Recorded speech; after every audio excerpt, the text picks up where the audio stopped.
السلام علیکم. خصوصی پوڈ کاسٹ میں میں ہوں آپ کا میزبان غلام مرتضیٰ، جبکہ آج میرے ساتھ تشریف فرما ہے سینئر صحافی معروف تجزیہ کار جناب رانا طاہر محمود صاحب. آپ کو خوش آمدید کہتے ہیں. رانا صاحب، آج ہم بات کریں گے کشمیر پہ، آزاد کشمیر پر، کیونکہ آزاد کشمیر کی جو خبریں آ رہی ہیں، جو صورتحال ہے کشمیر کی، وہ سنجیدہ نوعیت کے فیصلے مانگ رہی ہے. ہم اس ٹرمائل میں کیوں پھنسے؟ ایسا کیا ہوا؟ کون سے ایسے فیکٹرز ہیں جو ہمیں اس نہج پہ لے آئے ہیں کہ کشمیر جو ہے وہ آج کچھ جگہیں بند پڑی ہیں، کہیں احتجاج ہو رہا ہے، کچھ شہر کھلے بھی ہیں اور وہاں پہ زندگی رواں دواں ہے. جی مرتضیٰ صاحب، بہت شکریہ. دیکھیں، بات یہ ہے کہ کشمیر پاکستان کی شہرگ ہے. قائد اعظم نے کشمیر کو پاکستان کی شہرگ قرار دیا.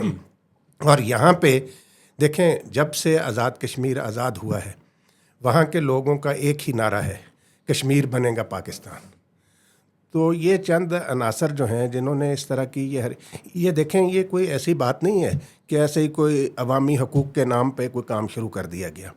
اس کے پیچھے کوئی ایجنڈا ہے جس کی وجہ سے ان کے اخراجات کون پورے کر رہا ہے، بالکل کیا ہو رہا ہے. جی. لیکن ہمیں تھوڑا سا دیکھنا چاہیے کہ یہ یہاں تک صورتحال پہنچی کیوں. آزاد کشمیر میں مرتضیٰ صاحب اس وقت کسی قد کاٹھ والی سیاسی قیادت کا فقدان ہے. بالکل. دیکھیں، آزاد کشمیر میں دو لیڈر ہوتے، جی. مجاہد اول سردار عبدالقیوم خان مرحوم اور سردار ابراہیم خان.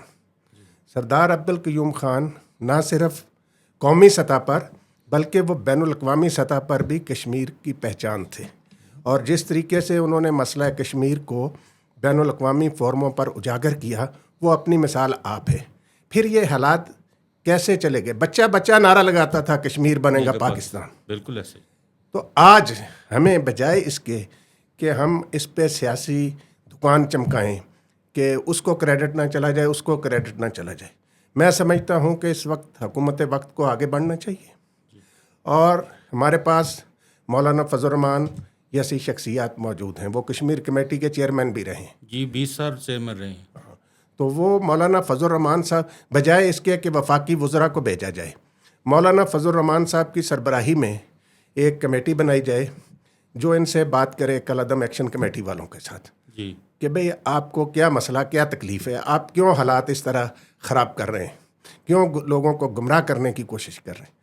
تو پھر مسئلے کے حل تک پہنچا جائے. اس میں آپ اگر مولانا فضل الرحمان صاحب نہیں تو محمود اچکزئی صاحب کی سربراہی میں کمیٹی بنا لیں. اس میں وفاقی وزراء کو شامل کر لیں. کیونکہ یہ کسی ایک جماعت کا معاملہ نہیں ہے، یہ پاکستان کا معاملہ ہے. ہمیں دشمن کو یہ موقع نہیں دینا چاہیے کہ وہ اس مسئلے کی آڑ میں کوئی خام خواہ کا بتنگڑ بنا کے اس کو بین الاقوامی سطح پر، جیسے انڈین میڈیا جو ہے وہ شرنگیز پروپیگنڈا کر رہا ہے. تو ہمیں آگے بڑھنا چاہیے. کشمیری ہمارے کل بھی بھائی تھے، آج بھی بھائی ہیں، وہ پاکستانی ہیں. اور نہ صرف آزاد کشمیر بلکہ مقبوضہ کشمیر جو ہے وہ بھی پاکستان کے ساتھ ملے گا انشاءاللہ. جی. تو اس لیے ہمیں اس مسئلے کو طول دینے کی بجائے فوری تمام پاکستان کی قومی سیاسی جماعتوں کے نمائندے کمیٹی میں شامل کریں اور پھر قوم کو آگاہ کریں کہ اس کے پیچھے کیا سازش کار فرما تھی، یہ سارا کچھ جو ڈرامہ رچایا گیا. جو انفارمیشن آ رہی ہے وہ اس طرح کی ہے کہ شاید کوئی بیرونی ہاتھ ہیں، کچھ ایسے لوگ ہیں، کیونکہ جب پاپولر جو دعویٰ ہوتا ہے، وعدہ ہوتا ہے، یا ایسے لوگ پاپولر ہو جاتے ہیں تو پھر ان کے پیچھے آپ کو پتہ ہے کہ بہت ساری دنیا کے ایجنڈے والے لوگ جو ہیں ان کے پیچھے آ جاتے ہیں، ان کو فنڈنگ بھی کرتے ہیں، فنانس بھی کرتے ہیں، ان کو دیگر جو سہولیات ہیں وہ بھی فراہم کرتے ہیں. تو کیا ایسا آپ کو کوئی فیکٹرز نظر آ رہے ہیں اس ساری چیز کے پیچھے؟ کیونکہ جو قومی قیادت ہے وہ کوئی اس طرح سے سیریس نہیں لے رہی ہے وہاں پہ. اور کیا وہاں جو مختلف جماعتیں، مثلا پیپلز پارٹی پہلے سے موجود تھی، پاکستان مسلم لیگ نواز کا وہاں وجود آپ کو پتہ ہی ہے کہ کچھ ٹائم پہلے وہاں پہ بنائی گئی، تو وہاں کا جو سسٹم تھا اس کے اوپر بھی تھوڑی سی روشنی ڈالی ہے. دیکھیے مرتضیٰ صاحب، میں تو بات کروں گا صحیح. بات یہ ہے کہ جو پچھلے وزیر اعظم تھے انوار الحق صاحب آزاد کشمیر کے، وہ شریف آدمی آپ ان کو کہہ سکتے ہیں، لیکن انتظامی طور پر وہ ایک نالائق اور نااہل آدمی تھے. جی. یہ اصل پنجاب کا بزدار بھی کہا جاتا ہے انہیں. ان کے دور میں پروان چڑھی نا. جی. تو یہ جو چیزیں ہیں نا، دیکھیں اب معاملات اس سطح پر آ گئے ہیں کہ ہمیں سنجیدگی سے اسے دیکھنا چاہیے، اور اس میں تمام سیاسی جماعتوں کو اپنا کردار، یہ صرف حکومت وقت کی ذمہ داری نہیں ہے، اور انہیں بھی اپنی انا میں صرف 2 3 4 وزراء پہ نہیں چھوڑنا چاہیے معاملہ. یہ بڑے جہاندیدہ لوگ ہیں، مولانا فضل الرحمان، محمود خان اچکزئی جو ہیں، ان کی صلاحیتوں سے فائدہ اٹھانا چاہیے، اور انہیں بھی آگے بڑھ کر یہ کام کرنا چاہیے تاکہ یہ مسئلہ جو ہے کشمیری عوام کی امنگوں کے مطابق حل ہو. اور جو لوگوں نے پھر دیکھیں، یہ بھی بات مرتضیٰ صاحب غلط ہے نا کہ یہ آپ نے 3 4 لوگوں کو یہ کب سے انہوں نے اعلان کیا ہوا تھا؟ اس سے پہلے ہی اس کے حوالے سے کوئی نہ کوئی قدم اٹھایا جانا چاہیے تھا، نہ کہ ہمیں 9 جون کا انتظار کرنا چاہیے. جو بندہ، جب آپ دیکھیں 2 چیزیں ہوتی ہیں، ملکی سلامتی، اس سے بڑھ کر کوئی چیز نہیں. جو چیز ملکی سلامتی کی راہ میں رکاوٹ بنے اس کو ہٹا دینا چاہیے، وہ کوئی بھی ہو. یعنی قومی سلامتی پر کسی قسم کا سمجھوتا نہیں ہو سکتا. جو لوگوں کے عوامی مسائل ہیں، سوشل مسائل ہیں، ان پر بیٹھ کر حکومت بات کر سکتی ہے. یہ چیزیں کہ جی ہم دھونس اور دھاندلی کے ذریعے یہ لوگوں کو اپنا ایک دھرنا دے کر کسی کو، حکومت کو مجبور کریں، اس طرح تو پھر ملک میں انارکی پھیل جائے گی.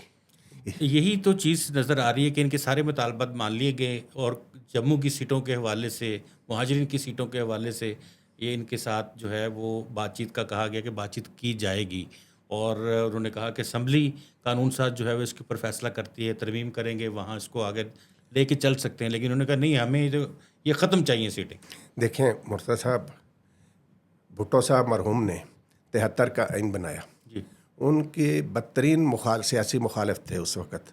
انہوں نے ان کو بھی ساتھ بٹھا کے قوم کو ایک متفقہ آئین دے دیا. آج ہم یہ کیوں نہیں کر سکتے کہ تمام سیاسی قیادت جو پاکستان کی ہے اس کو بٹھا کر کہیں کہ اس حوالے سے آپ فیصلہ کریں، یہ سیٹیں بھی اس میں آ جائیں، باقی بھی سارا کچھ، تو اس کے بعد جو قومی قیادت بیٹھ کے فیصلہ کر لے اس پر عمل ہونا چاہیے. اور یہ اسی طرح مسئلہ حل ہوگا، بجائے اس کے کہ اس میں انا کے خول سے باہر نکلنا چاہیے. اور یہ جو یہاں سے وزیر اعظم جاتے ہیں، اس کا آپ کا کہنا ہے کہ وہاں کشمیر کے اندر سے لوگ جو ہیں وہ لیے جائیں، جو کشمیری ہوں، کشمیر کے اندر ہی رہتے ہوں، جو وہاں ان اپنے فیصلے کر سکیں، اور وہیں پہ جو ہے کوئی عبوری سیٹ اپ بنا دیا جائے اور اس کے دوران یہ مسائل حل کیا جائے. یہ جو مرتضیٰ صاحب آپ نے بات کی نا، یہ بالکل صحیح بات کی. اب آپ آئے ہیں اصل پوائنٹ. یہ موجودہ اسمبلی جو ہے یہ اپنی مدت پوری کر چکی ہے. جی، اس طرح اسمبلی جا رہی ہو، اس کے ذریعے اگر کوئی آپ آئینی ترمیم کرائیں بھی تو وہ مشکوک سی رہتی ہے. جی بالکل. اس لیے میری رائے یہ ہے کہ آپ آزاد کشمیر میں ایک نگران سیٹ اپ بنائیں، اور الیکشن جو ہیں وہ 27 جولائی کی جو ڈیٹ دی گئی ہے اس کو کرانے کی ضرورت نہیں ہے. جی، کم از کم 1 سال کے لیے وہ نگران سیٹ اپ کام کرے، اور اس دوران آئینی اصلاحات کا پیکج پاکستان کی قومی قیادت کے ساتھ، ایک جماعت نہیں، پوری قومی قیادت، ان کا بندہ بھی لے لیا جائے، جوائنٹ ایکشن کمیٹی ان کا بندہ بھی لے لیا جائے. اور پہلے تو قومی قیادت بیٹھے نا ہماری آپس میں کہ بھئی ہم نے اس مسئلے کو کیسے حل کرنا. دیکھیں اس پہ جو پارلیمنٹ میں موجود جماعتیں ہیں، ان سب جماعتوں کی وزیر اعظم صاحب ایک APC بلائیں، ان کو بے شک ان کیمرہ بریفنگ دی جائے. اس کے بعد جو میں نے کہا نا کہ یہ نہیں ہونا چاہیے کہ جی میری سربراہی میں ہے یا کس کی ہے.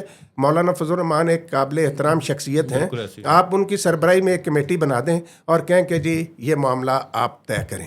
اس کے بعد اگر کوئی نہیں مانتا تو پوری قومی قیادت کی آپ کو ایک طرح کی آشیرواد حاصل ہوگی نا، آپ جو بھی ایکشن کرنے جا رہے ہیں. لیکن پھر میں وہی بات کروں گا کہ قومی سلامتی پر کوئی سمجھوتا نہیں ہو سکتا، اور اس کے پیچھے جو کوئی بھی عناصر ہیں، یہ نہیں ہو سکتا کہ آپ اتنے دن بغیر کسی بیرونی فنڈنگ کے یہ اس طریقے سے معاملات کو چلا سکیں. اور ہمارا دشمن تو ہر وقت طاق میں رہتا ہے. بالکل ایسے. تو اس لیے اس کی بھی متعلقہ اداروں کو انکوائری کر کے قوم کو حقائق سے آگاہ کرنا چاہیے. رانا صاحب، اگر اس بابت جو ہے وہ ثبوت ہاتھ لگ جائیں قومی اداروں کے تو وہ پاس، قوم کے سامنے پیش کریں، قوم کے سامنے پیش کریں اور ان لوگوں کو ننگا کریں جی جو لوگ اس میں انوالو ہیں. دیکھیں مرتضیٰ صاحب، میں بھی کہتا ہوں وہ پاکستان ہو یا آزاد کشمیر ہو، پنجاب ہو یا بلوچستان ہو یا سندھ یا کے پی کے، کہ عام آدمی کے مسائل حل ہونے چاہیے، لیکن ان کی آڑ میں آپ کو قومی سلامتی سے کھیلنے کی اجازت نہیں دی جا سکتی، بالکل ٹھیک ہے. اور ایسے لوگوں کا محاسبہ ہونا چاہیے. لیکن اس میں صرف یہی نہیں ہونا چاہیے کہ ہم طاقت سے فیصلہ کریں. آپ سیاسی سوجھ بوجھ کا مظاہرہ کریں، قومی قیادت کو اعتماد میں لیں اور پھر آگے بڑھیں.